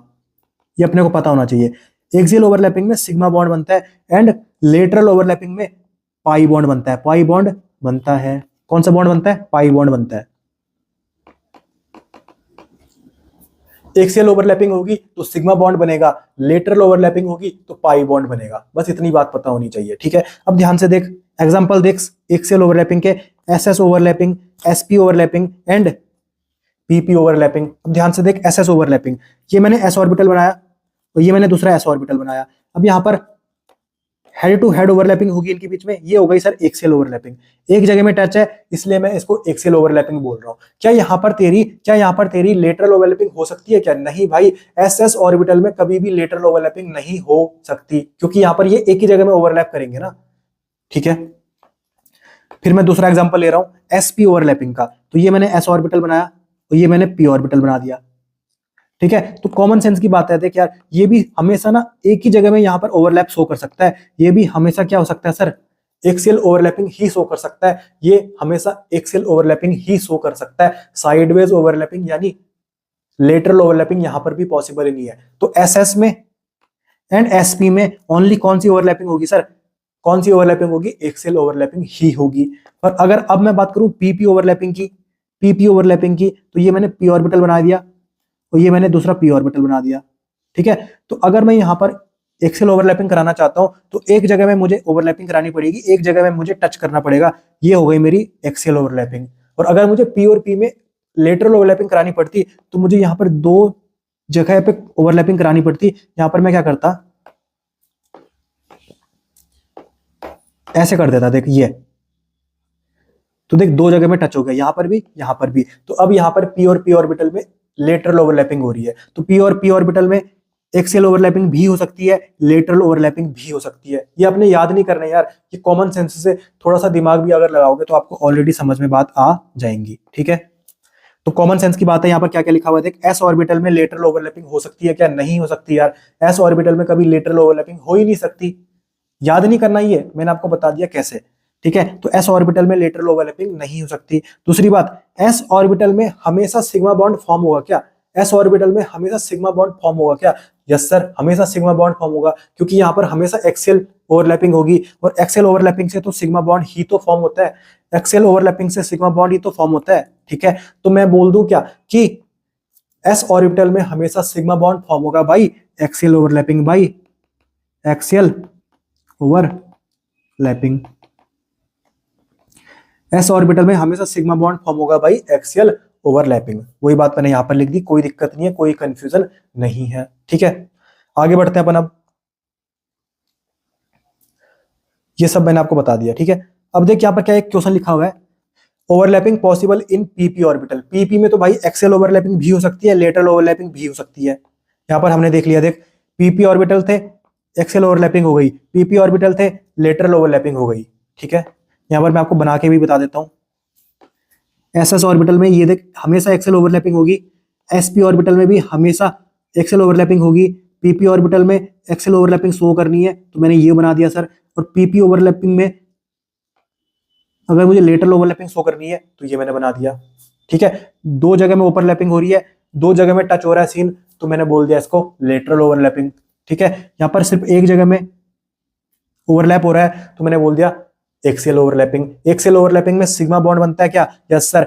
लेटरल ओवरलैपिंग में पाई बॉन्ड बनता है क्या? Yes sir. ठीक है, अब अपन आगे बढ़ते हैं।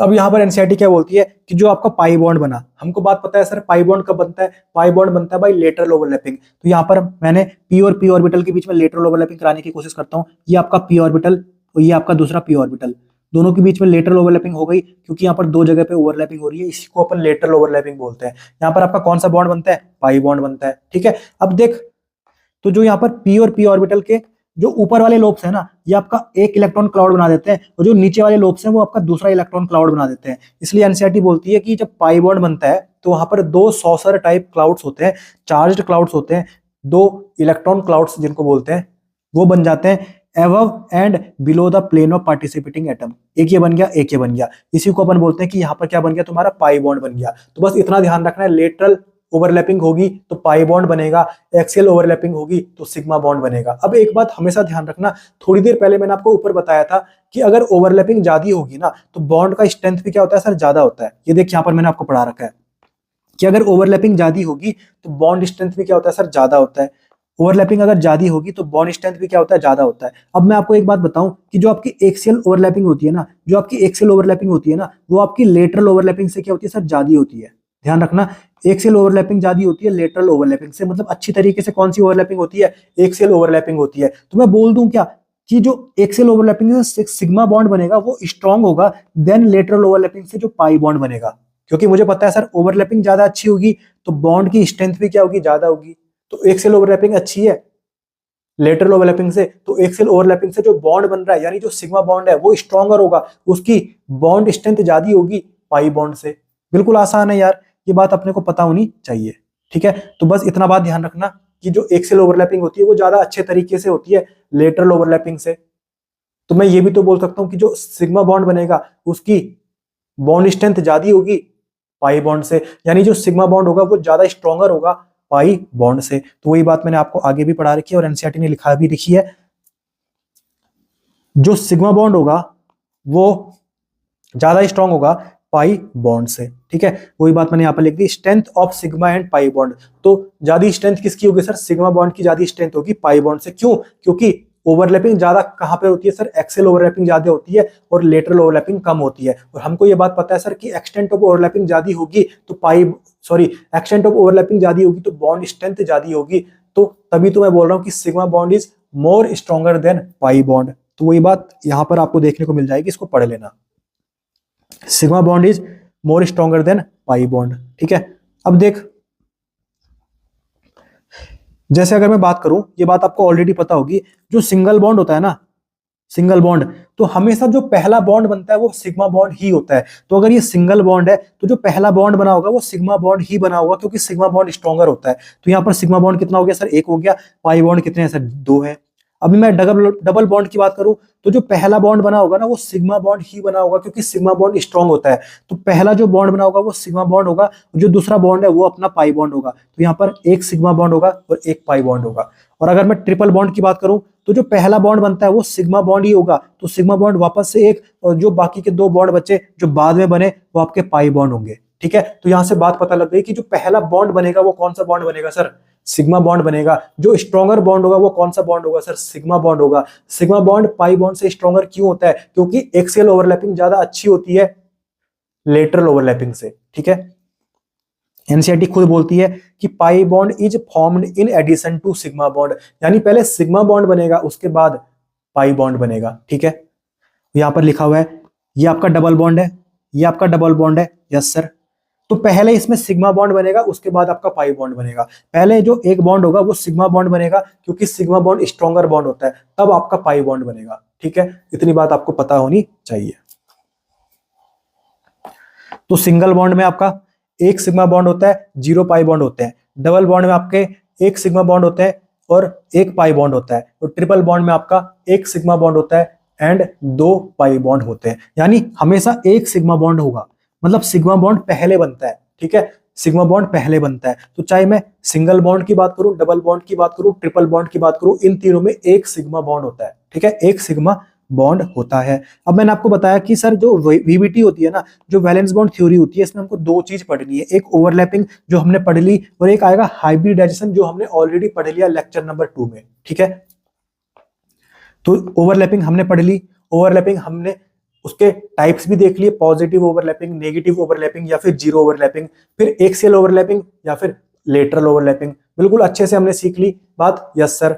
अब हम इसकी लिमिटेशन की बात करते हैं, जो ओवरलैपिंग है ना उसकी लिमिटेशन की बात करते हैं। तो इसकी लिमिटेशन क्या है, जैसे मैंने एक पॉलीएटॉमिक मॉलिक्यूल ले लिया CH4, पॉलीएटॉमिक मॉलिक्यूल है CH4, तो यहाँ पर कार्बन मैंने ले लिया, कार्बन का एटम, कार्बन का एटॉमिक नंबर कितना होता है 6 होता है, यानी इसके पास इलेक्ट्रॉन कितने हैं सर 6 है।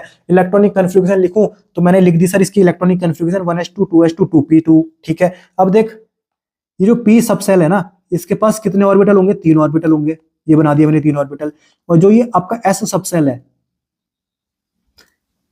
इसके पास 1 ऑर्बिटल होगा, ठीक है। तो यहां पर तेरे 2 इलेक्ट्रॉन है और यहां पर तेरे 2 इलेक्ट्रॉन है। अब देख यहाँ पर एक डब्बा खाली है, तो होता क्या है, ये जो एक इलेक्ट्रॉन है ना वो यहां चला जाता है, एक जो इलेक्ट्रॉन है यहाँ पर s का वो यहां चला जाता है। तो यहाँ पर मैंने एक्साइटेड स्टेट में इलेक्ट्रॉनिक कन्फिग्रेशन बना दी 2s1 and 2p3।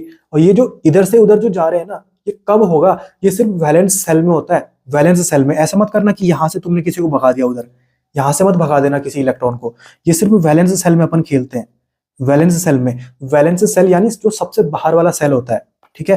Periodic table अगर आपने पढ़ा होगा तो मैंने आपको वहां पर बता रखा है। देख ये जो है ये आपका के सेल हो गया, ये जो 2 है आपके ये आपके एल सेल होंगे। तो एल सेल यहाँ पर आपका वैलेंस सेल है। तो जो मैं बोल रहा हूँ कि एस में से एक इलेक्ट्रॉन उधर चला गया, तो ये सिर्फ कहां पर खेलते हैं अपन, वैलेंस सेल में खेलते हैं, ठीक है। क्योंकि वैलेंस सेल के जो इलेक्ट्रॉन्स होते हैं वो ही पार्टिसिपेट करते हैं बॉन्डिंग में, ठीक है। जो वैलेंस सेल के इलेक्ट्रॉन्स होते हैं वही पार्टिसिपेट करते हैं बॉन्डिंग में, ठीक है। तो पहले देख पहले तेरे पास 2 अनपेयर्ड इलेक्ट्रॉन थे, ठीक है। अब यहां पर तेरे पास 4 अनपेयर्ड इलेक्ट्रॉन हो गए, एक आपका एस में हो गया और 3 आपके पी में हो गए, ठीक है, 3 आपके पी में हो गए। अब देख मैं क्या बोल रहा हूं, 4 valence electron forms single bond with hydrogen, ठीक है। क्योंकि यहां पर देख तेरे 4 हाइड्रोजन भी तो प्रेजेंट है, ठीक है। बट अभी वीबीटी के अकॉर्डिंग अब हमको ये पता है, देख इसको क्या बोलते हैं अपन, पीएक्स बोलते हैं, इसको क्या बोलते हैं पीवाई बोलते हैं, इसको क्या बोलते हैं पीजेड बोलते हैं। तो यहाँ पर हम 2p की बात कर रहे हैं ना, 2p की बात कर रहे हैं, ये 2p3 है, तो मैंने बोल दिया सर 2px 2py 2pz, ठीक है, 2px 2py 2pz। अब देख अब ये जो तीनों है ना, ये जो तीनों p ऑर्बिटल्स होते हैं, ये तीनों 90 डिग्री के एंगल में होते हैं, एक्स एक्सिस, वाई एक्सिस और जेड एक्सिस 90 डिग्री के एंगल में तो होती है। तो ये जो p ऑर्बिटल्स हैं ये भी 90 डिग्री के एंगल में होते हैं, ठीक है। तो कॉमन सेंस से बात यहाँ पर पता लग रही है, कॉमन सेंस से एक बात पता लग रही है कि अगर यहाँ पर जो कार्बन है ना, कार्बन है, तो कार्बन को अगर यहाँ पर 4 बॉन्ड बनाने हैं हाइड्रोजन के साथ, तो 3 बॉन्ड तो उसके क्या होने चाहिए सर, 90 डिग्री में ही होने चाहिए, 90 डिग्री में ही होने चाहिए। क्योंकि जो आपके जो P3 है यानी PX PY PZ वो तो 90 डिग्री के एंगल में प्रेजेंट है, यानी जो उनके साथ हाइड्रोजन यहाँ पर ओवरलैपिंग में आएगा वो भी 90 डिग्री के एंगल में ही होगा। यानी यहाँ पर जो ये 3 बॉन्ड है ये 90 डिग्री के एंगल में होने चाहिए। पर जब हम एक्चुअल में देखते हैं भाई, जब हम एक्चुअल में देखते हैं, अभी थोड़ी देर पहले हमने CH4 का खेल देखा ऊपर, वहां पर तो बॉन्ड एंगल कितना आ रहा था सर, बॉन्ड एंगल वहां पर 109 डिग्री 28 मिनट आ रहा था, पर यहाँ पर 90 डिग्री आ रहा है। मतलब कुछ ना कुछ तो लोचा है भाई साहब, कुछ ना कुछ गलती है, कुछ ना कुछ गलती है, ठीक है। तो ये इसकी कहीं ना कहीं एक लिमिटेशन है। दूसरी बात अब देख, जैसे मैं कार्बन की बात करूं तो अब एक्साइटेड स्टेट में ये 4 इलेक्ट्रॉन प्रेजेंट है, देख तो एक ये अपना S है और 3 ये क्या है अपने P है, 3 ये क्या है अपने P है। अब हाइड्रोजन को तो हमेशा क्या होगा सर, ऐसी होगा, हाइड्रोजन का हमेशा ऐसी होगा। तो यहाँ पर SS ओवरलैपिंग होगी, यहाँ पर SP होगी, यहाँ पर SP होगी, यहाँ पर PP, यहाँ पर भी SP होगी, क्योंकि हाइड्रोजन का तो हमेशा ऐसी होगा, ठीक है। तो देख जो कार्बन के साथ 4 बॉन्ड बन रहे हैं ना, जो कार्बन के साथ हाइड्रोजन के 4 बॉन्ड बन रहे हैं, तो वहां पर एक बॉन्ड बन रहा है अपना SS ओवरलैपिंग से, बाकी 3 बॉन्ड बन रहे हैं अपने SP ओवरलैपिंग से। तो जो SS ओवरलैपिंग होगी उसकी बॉन्ड लेंथ अलग होगी और जो PP ओवरलैपिंग होगी उसकी बॉन्ड लेंथ अलग होगी। पर यहाँ पर जब देखा गया तो चारों ही बॉन्ड लेंथ सेम सेम पाई गई, मतलब यहाँ पर कुछ ना कुछ लिमिटेशन है।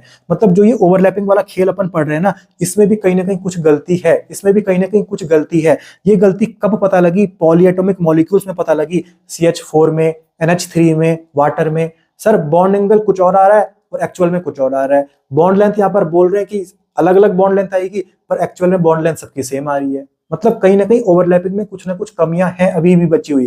तो उसको सही कैसे किया जाएगा? उसको सही किया जाएगा भाई हाइब्रिडाइजेशन से। तो अगला टॉपिक जो अपना आएगा वो आएगा हाइब्रिडाइजेशन। हालांकि ये मैंने आपको लेक्चर नंबर 2 में पढ़ा रखा है, पर फिर भी एनसीईआरटी में जितना दे रखा है, जो हमने ऑलरेडी नहीं पढ़ा वो हम वापस से अगले लेक्चर में देखेंगे हाइब्रिडाइजेशन का टॉपिक। ठीक है, तो ओवरलैपिंग में भी कुछ गलतियां रह गई कि यहाँ पर बॉन्ड पैरामीटर सही नहीं आ रहे, बॉन्ड पैरामीटर सही नहीं आ रहे। तो वापस से ये कब सुधरेंगे? आपके हाइब्रिडाइजेशन वाले टॉपिक में सुधरेंगे। मतलब वीबीटी के अंदर ही तो आपका हाइब्रिडाइजेशन आता है, यानी वीबीटी ही ये सुधारने के काम करेगी। वीबीटी चल रहा है अभी भी, अगला जो लेक्चर आएगा हाइब्रिडाइजेशन का वो भी वीबीटी ही है। यानी यहाँ पर ओवरलैपिंग में जो कमियां है ना, उनको सुधारी कहां पर जाएंगी? हाइब्रिडाइजेशन में सुधारा जाएगा। और हाइब्रिडाइजेशन भी तो वीबीटी का ही पार्ट है। ठीक है, मतलब वीबीटी में ही सारा सुधारा जाएगा।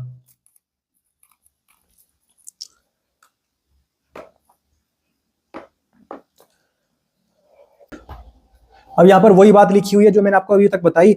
हमको पता है सर कि यहाँ पर बॉन्ड एंगल 90 डिग्री होना चाहिए था, क्योंकि PX, PY और PZ के बीच में 90 डिग्री का एंगल है। ठीक है, पर एक्चुअल में बॉन्ड एंगल कितना पाया गया? 109.5 डिग्री पाया गया। यानी जो वीबीटी का ओवरलैपिंग वाला कंसेप्ट है, इसमें भी अभी तक कुछ ना कुछ खामियां बची हुई हैं, कुछ ना कुछ कमियां बची हुई हैं, कुछ ना कुछ लिमिटेशन बची हुई हैं, जिनको ओवरकम कहां पर किया जाएगा? लिमिटेशन को ओवरकम कहां पर किया जाएगा? हाइब्रिडाइजेशन वाला टॉपिक में। और वो हाइब्रिडाइजेशन जो टॉपिक है वो भी तो वीबीटी का ही टॉपिक है। ठीक है, यानी वीबीटी में ही इसको करेक्ट किया जाएगा। सिमिलरली आपका खेल जो है वो एमोनिया और वाटर के केस में भी देखा गया, जहां पर एंगल 90 डिग्री होना चाहिए था, पर हो कितना गया? 107 डिग्री। 90 डिग्री होना चाहिए था, पर हो कितना गया? 104.5 डिग्री। ठीक है, तो ये जो गलतियां हैं, ये जो कमियां हैं, ये जो खामियां हैं किसकी? वैलेंस बॉन्ड थ्योरी के ओवरलैपिंग कंसेप्ट की। तो इनको कहां पर सुधारा जाएगा? वैलेंस बॉन्ड थ्योरी के ही हाइब्रिडाइजेशन वाले टॉपिक में, जो अपना अगला लेक्चर आएगा। हालांकि ये अपने लेक्चर नंबर 2 में ऑलरेडी पढ़ा हुआ है। सॉल्यूशन कहां पर मिलेगा हमको?